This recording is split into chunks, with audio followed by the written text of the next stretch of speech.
Hi guys, గోంగూర పచ్చడి తయారీ విధానం చూసేద్దాం. గోంగూర 2 కట్టలు.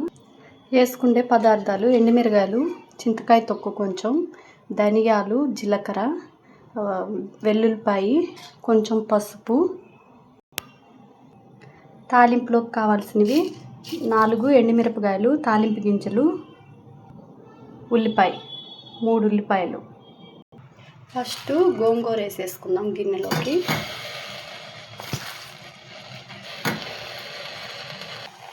నీళ్ళన్నీ వాటర్ అన్నీ ఎగిరిపోయాక నూనె వేసుకోవాలి.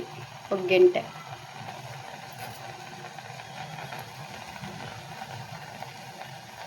ఆయిల్తో బాగా ఉడకాలి.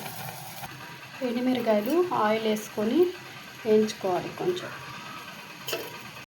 ధనియాలు, జీలకర్ర, వెల్లుల్లిపాయ వేసేసుకోవాలి.